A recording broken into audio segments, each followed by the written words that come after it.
아시아인들은 감정 없이 연주할 뿐이야.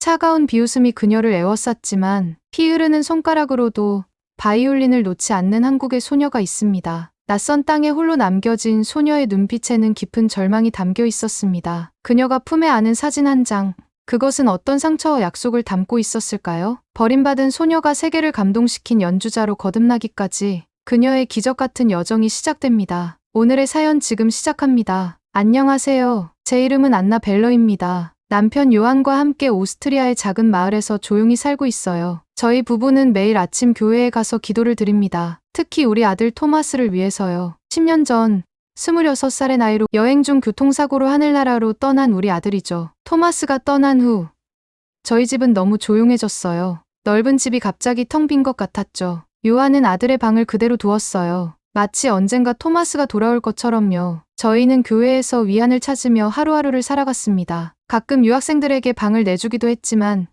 그저 잠시 머물다 떠나는 이방인들일 뿐이었죠. 그날은 유난히 비가 많이 내리던 오후였어요. 마을 시장에서 장을 보고 돌아오는 길이었는데 갑자기 자전거 체인이 끊어져 버렸습니다. 무거운 장바구니를 들고 비를 맞으며 자전거를 끌고 가는데 한 동양인 여성이 다가왔어요. 도와드릴까요? 그녀는 서툰 독일어로 물었습니다. 그녀는 한국에서 온 이미영 씨였어요. 딸 민지와 남편 준호 씨와 함께 오스트리아에 왔다고 했죠. 민지의 음악 유학 때문이었어요. 미영 씨는 제 장바구니를 들어주고 우산을 씌워주며 집까지 함께 와주었죠. 정말 감사합니다. 집에 도착해서 저는 그들을 안으로 초대했어요. 차라도 한 잔 하고 가세요. 그렇게 우연히 시작된 만남이었습니다. 차를 마시며 이야기를 나누는 동안 그들이 아직 머물 곳을 찾지 못했다는 사실을 알게 되었어요. 민지는 조용히 앉아 있었는데 그 아이의 눈빛이 어딘가 불안해 보였습니다. 나중에 알게 된 사실이지만 민지는 이 유학이 본인의 선택이 아니라 새엄마인 미영 씨의 강요에 가까운 권유였다고 해요. 혹시 방을 구하고 계신가요? 제가 조심스럽게 물었어요. 네. 민지가 다닐 학교 근처로 찾고 있어요. 준호 씨가 대답했습니다. 순간 저는 토마스의 방이 떠올랐어요. 그 방은 오랫동안 비어 있었지만 우리는 한 번도 다른 사람에게 내어준 적이 없었죠. 하지만 그날 뭔가 다른 느낌이 들었습니다. 우리 집에 빈 방이 있어요. 원하신다면 보러 오세요. 다음 날 그들은 다시 우리 집을 찾아왔습니다. 집을 보여주는 동안 민지는 조용히 따라왔어요. 그런데 토마스의 방에 들어섰을 때 민지의 눈이 반짝였습니다. 벽에 걸린 바이올린을 보더니 처음으로 말을 했죠. 이 바이올린의 주인은 누구인가요? 우리 아들 토마스의 것이란다. 하지만 이제는 목이 메어 말을 잇지 못했어요. 민지가 조심스럽게 다가와 제 손을 잡았습니다. 괜찮으시다면 제가 연주해봐도 될까요? 그 순간 이상한 느낌이 들었어요. 마치 오랫동안 기다려온 누군가를 만난 것 같은 느낌이었죠. 요한도 놀란 눈으로 민지를 바라보았어요. 토마스의 바이올린을 만지는 것을 허락한 건 처음이었으니까요. 민지는 바이올린을 조심스럽게 들고 활을 켰습니다. 바흐의 지선상의 아리아였어요. 첫 음이 울리자마자 방 안의 공기가 변했습니다. 민지의 연주에는 기술적인 완벽함보다는 진심이 담겨 있었어요. 마지막 음이 사라질 때까지 요한과 저는 숨을 죽이고 들었습니다. 그렇게 연주가 끝나고 민지가 조심스럽게 물었습니다. 제가 이 방에 머물러도 될까요? 그렇게 민지는 우리 집에 머물게 되었습니다. 처음에는 부모님도 함께 있었지만 한 달 후 그들은 한국으로 돌아가야 했죠. 준호 씨는 회사 일이 있었고 미영 씨도 한국에 돌봐야 할 일이 있다고 했어요. 민지 홀로 남겨진 그날 그 아이의 눈에서 두려움과 불안함이 보였습니다. 민지의 일상은 단순했어요. 아침에 일어나 학교에 가고 돌아와서 숙제를 하는 것. 바이올린 연습은 의무적으로 하는 듯 했지만 그 눈빛에서 진정한 열정은 보이지 않았어요. 가끔 저녁 식사 후 이야기를 나눌 때면 그 아이가 얼마나 고향과 아버지를 그리워하는지 느낄 수 있었습니다. 벨러 할머니, 사실 저는 음악이 좋지만 제가 재능이 있는지는 잘 모르겠어요. 새엄마가 제가 음악적 재능이 있다며 유학을 강력히 권했거든요.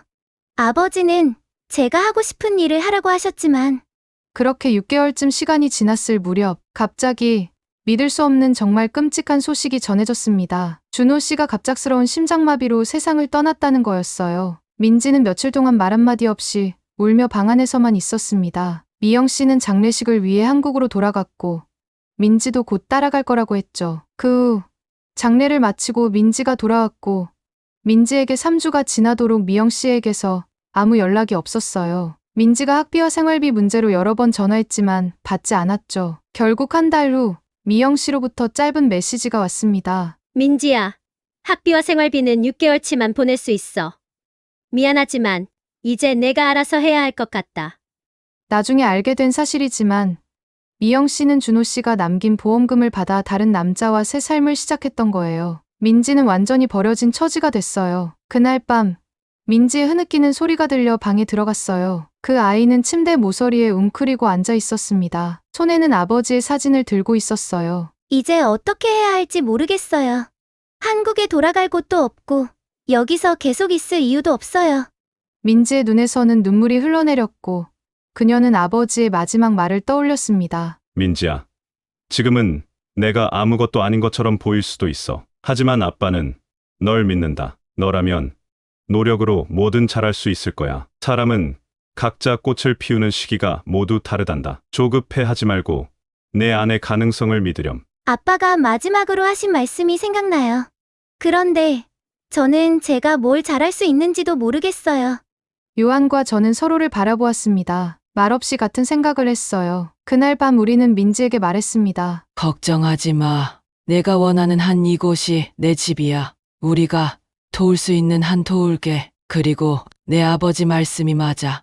내가 정말 원하는 것을 찾는 시간이 필요할 뿐이야. 우리의 형편은 넉넉하지 않았어요. 요한의 연금과 제가 가끔 하는 수혜 작업으로 얻는 수입이 전부였죠. 하지만 민지를 위해 우리는 할 수 있는 모든 것을 했습니다. 요한은 예전에 목수 일을 했기에 마을 사람들의 집수리를 도와주며 추가 수입을 만들었어요. 저는 더 많은 수혜품을 만들어 시장에 내다 팔았고요. 민지도 자신의 몫을 했습니다. 학교 수업 외에도 근처 카페에서 주말 아르바이트를 시작했어요. 그러나 음악에 대한 그녀의 마음은 여전히 불확실해 보였습니다. 연습은 했지만 마음이 불안해 보였어요. 어느 날 저녁, 민지가 하늘로 돌아간 토마스의 방에서 오래된 CD를 발견했습니다. 재생해보니 바이올리니스트 안네 소피부터의 연주였어요. 차이콥스키의 바이올린 협주곡이었죠. 민지는 그 음악에 완전히 빠져들었습니다. 마치 처음으로 진정한 음악을 들은 것처럼요. 그날 밤, 민지는 밤늦게까지 바이올린을 연습했어요. 다음 날도, 그 다음 날도 혼자 말없이 무언가 생각에 잠긴 듯했어요. 그러던 어느 날, 그녀의 눈빛이 달라졌습니다. 마치 무언가를 발견한 사람처럼요. 벨러 할머니, 아버지의 말씀이 이제 조금 이해돼요. 제가 꽃을 피울 수 있는 건 음악이에요. 지금까지는 그저 남의 꿈을 쫓고 있었던 거예요. 하지만 이제는 제가 좋아하는 꿈을 찾은 것 같아요. 그 후로 민지는 완전히 달라졌어요. 새벽 5시에 일어나 연습하고 학교에 가고 돌아와서 또 연습하는 것밖에 없었죠. 이제 그녀의 연습에는 열정이 담겨 있었습니다. 손가락에서 피가 날 정도로 연습했죠. 요한은 그런 민지를 보며 자랑스러워했어요. 마치 자신의 손녀를 보는 것처럼 말이죠. 아버지가 말씀하셨어요. 사람은 각자 꽃을 피우는 시기가 모두 다르다고. 저는 늦게 피는 꽃일지 모르지만 반드시 피어날 거라 믿어요. 하지만 현실은 냉혹했어요. 아무리 노력해도 음악학교의 학비는 감당하기 어려웠습니다. 그 무렵 매주 민지와 함께 갔던 교회에서 자선음악회가 열렸습니다. 민지에게 연주해보지 않겠냐고 제안했어요. 처음에는 망설이던 아이가 결국 동의했죠. 그날 민지의 연주는 말로 표현하기 어려웠어요. 기술적으로 완벽하진 않았지만 그 아이의 연주에는 슬픔과 영혼이 담겨 있었습니다. 바흐의 샤콘느를 연주하는 동안 교회 안은 완전한 침묵에 휩싸였어요. 마지막 음이 울려 퍼질 때 많은 사람들의 눈에 눈물이 고여 있었습니다. 음악회가 끝난 후 한 남자가 우리에게 다가왔어요. 안드레아스 슈미트라는 사업가였죠. 그는 자신을 간단히 소개하고 민지의 연주에 대해 이야기했습니다. 정말 오랜만에 진심이 담긴 연주를 들었습니다. 그 소녀는 특별한 재능을 가졌군요. 그는 민지에 대해 더 알고 싶어 했고 저는 민지에 대한 이야기를 들려주었어요. 그녀는 한국에서 왔고 음악을 공부하며 그동안의 힘든 일들과 어려운 처지에 대해서도 간략히 얘기를 했죠. 현재는 우리가 도와주는데 어려움이 있지만 그래도 민지는 자신의 꿈을 위해 꿋꿋이 노력하고 있다는 얘기를 했어요. 그의 눈에 깊은 감정이 스쳐 지나가는 것을 보았습니다. 저도 딸이 있었습니다. 5년 전 교통사고로 잃었죠. 그 아이도 음악을 사랑했습니다. 그날 밤 민지가 잠든 후 요한과 저는 오랫동안 이야기를 나눴어요. 민지의 미래에 대해서요. 우리의 작은 수입으로는 그녀의 학비를 계속 감당하기 어려웠습니다. 하지만 그 아이를 포기할 수는 없었어요. 민지의 연주는 우리에게도 큰 감동을 주었고 그녀가 꼭 꿈을 이룰 수 있도록 돕고 싶었습니다. 며칠 후 안드레아스가 우리 집을 찾아왔습니다. 그는 조용히 이야기를 꺼냈어요. 벨러 부부님, 제가 민지를 돕고 싶습니다. 그 아이의 학비와 생활비를 제가 지원하겠습니다. 하지만 한 가지 부탁이 있습니다. 무엇인가요?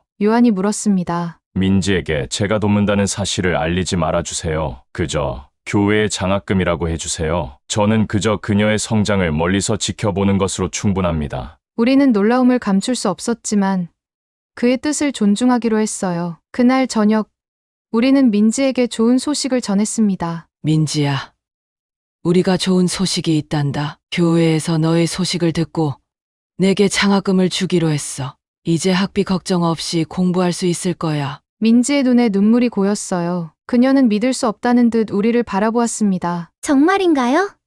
제가 계속 음악을 할 수 있는 건가요? 그래.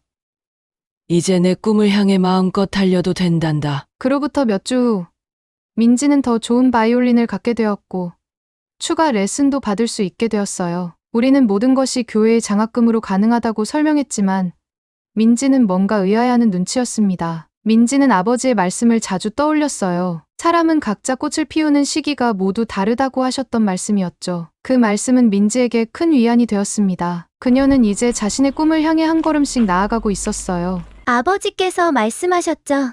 지금은 자신이 아무것도 아닌 것처럼 보여도 너라면 노력으로 뭐든 잘할 수 있을 거야 라고 하신 말씀. 저는 그 말씀을 증명하고 싶어요.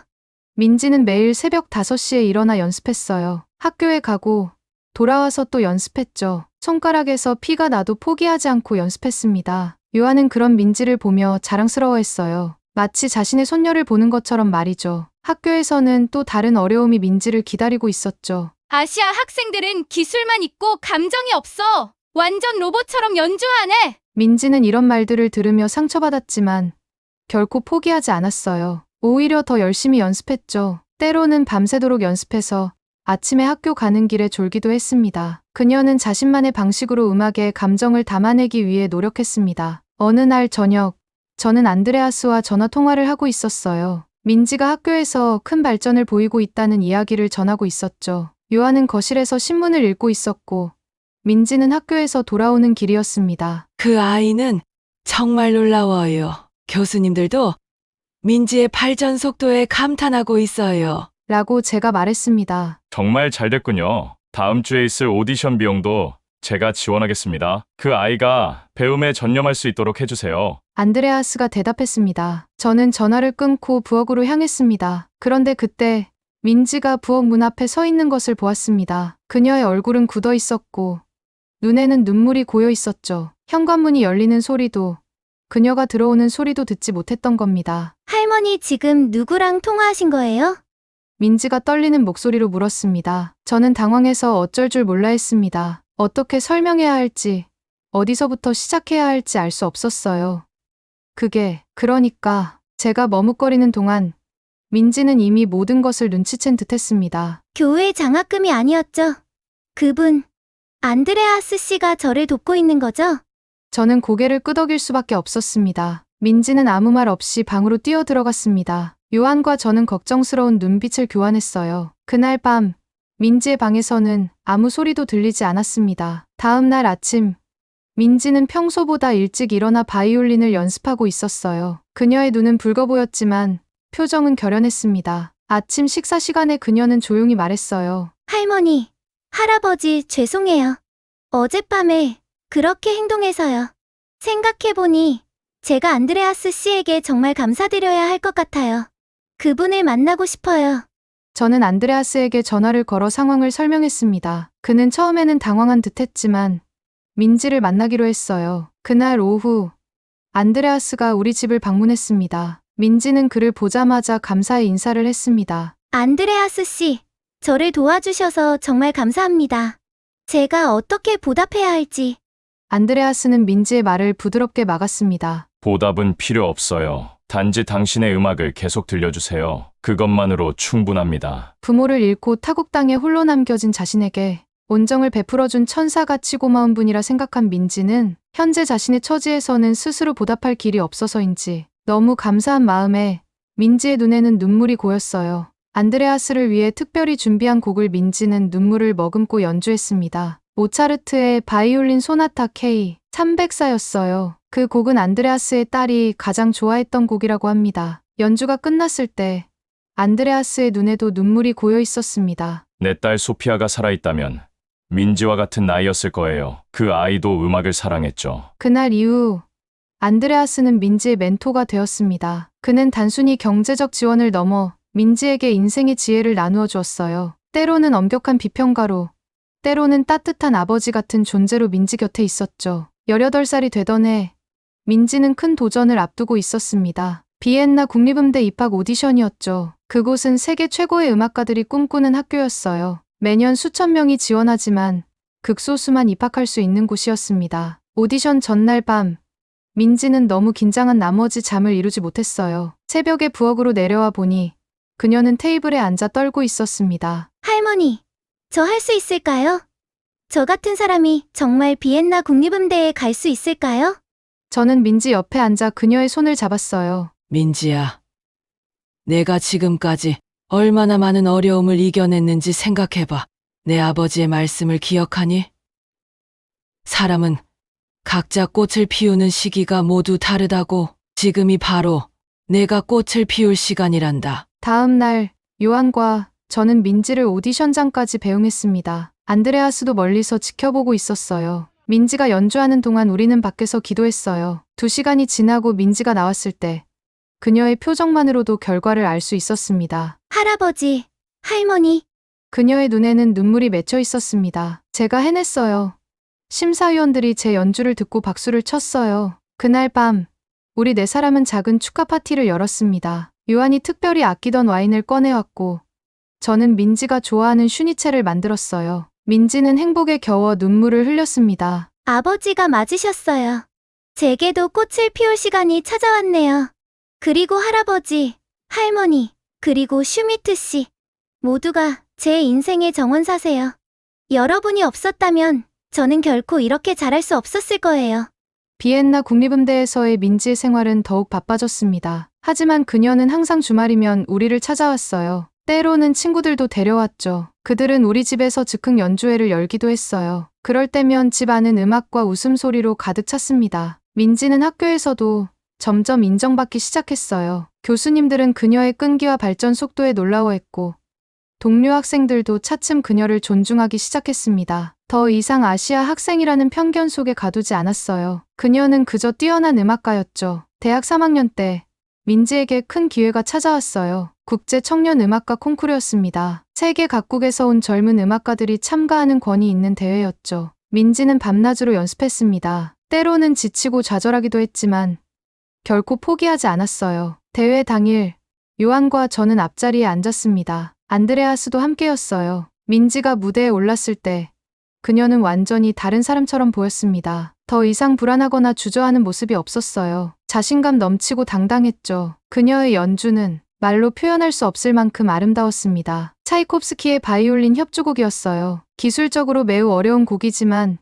민지는 완벽하게 해냈습니다. 그러나 진정 관객들의 마음을 사로잡은 것은 그녀의 감정 표현이었어요. 그 음악 속에는 민지의 모든 경험, 고통, 희망, 그리고 사랑이 담겨 있었습니다. 연주가 끝나고 관객들은 기립박수를 보냈어요. 심사위원들도 감동한 표정이었죠. 그날 밤 민지는 1등상을 수상했습니다. 시상식에서 민지는 상을 받고 마이크 앞에 섰어요. 그녀는 잠시 말을 고르더니 이렇게 말했습니다. 이 상은 저 혼자의 것이 아닙니다. 저를 여기까지 이끌어주신 분들께 감사함을 전하고 싶어요. 제가 아무 꿈도 없을 때 제게 사람은 각자 꽃을 피우는 시기가 다르다고 용기를 주신 하늘에 계신 아버지, 감사합니다. 그리고 벨러 할아버지, 할머니, 두 분은 제게 진정한 가족의 사랑이 무엇인지 보여주셨어요. 두 분은 저에게 가족입니다. 그리고 마지막으로 지금의 저를 있게 해주신 슈미트 씨, 당신의 딸 소피아는 제 마음속에 함께 있습니다. 저는 그녀의 목까지 음악을 사랑하고 연주할게요. 감사합니다. 그때 저와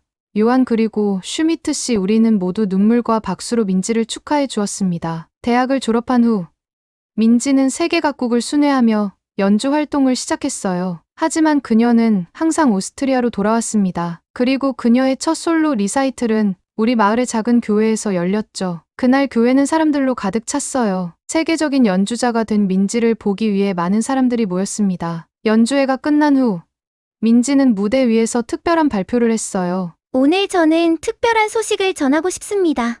저는 제가 받은 사랑을 다른 이들에게도 나누고 싶어요. 그래서 저는 재단을 설립하기로 했습니다. 이 재단은 경제적 어려움에 처한 음악 학생들을 지원하고 그들이 자신만의 시간에 꽃을 피울 수 있도록 도울 것입니다. 그 발표에 안드레아스는 눈물을 흘렸고 요한은 자랑스러운 미소를 지었어요. 저는 그저 감사한 마음뿐이었습니다. 우리의 작은 도움이 이렇게 아름다운 결실을 맺을 줄 누가 알았을까요? 오늘도 민지는 세계 곳곳을 다니며 연주하고 있어요. 하지만 그녀는 항상 우리에게 편지와 전화로 소식을 전합니다. 그리고 가끔 그녀가 휴식이 필요할 때면 우리 집으로 돌아와 토마스의 방에서 쉬어가죠. 그녀의 음악은 국경과 문화를 넘어 많은 이들의 마음을 움직이고 있어요. 그리고 그녀의 재단은 이미 수십 명의 젊은 음악가들에게 새로운 기회를 제공했습니다. 가끔 저는 생각해요. 그날 비 오는 시장에서 우리가 만나지 않았다면 민지의 인생은 어떻게 되었을까? 그리고 혹시 하늘에 있는 우리 아들이 그날 자신의 빈자리를 채워줄 민지를 우리에게 보내준 게 아닐까 하고요. 아마도 이런 게 운명이 아닐까 싶습니다. 인생에서 때로는 가장 어두운 순간에 가장 밝은 빛이 찾아오는 게 아닐까 싶어요. 이 글을 읽게 되는 한국에 계신 여러분 중에도 힘든 상황에 있는 분이 계시다면 우리 민지의 사연을 잊지 마시고 포기하지 말고 끝까지 꿈을 이루시길 바랍니다. 오늘의 사연은 여기까지였습니다. 여러분은 오늘 영상에 대해 어떤 생각이 드셨나요? 재밌게 보셨다면 구독과 좋아요 부탁드립니다. 알림 버튼을 누르시면 감동적인 사연이 올라오는 대로 여러분께 가장 빨리 알려드리겠습니다. 여러분의 생각을 댓글로 남겨주시고 감동적인 사연을 주위 분들에게 공유해보세요. 오늘 영상 끝까지 시청해주셔서 진심으로 감사드립니다. 앞으로도 더 흥미로운 이야기와 놀라운 사건들을 전해드릴 수 있도록 최선을 다하겠습니다. 그럼 다음 영상으로 다시 찾아뵐게요. 항상 건강하시고 부자 되세요. 대단히 감사합니다.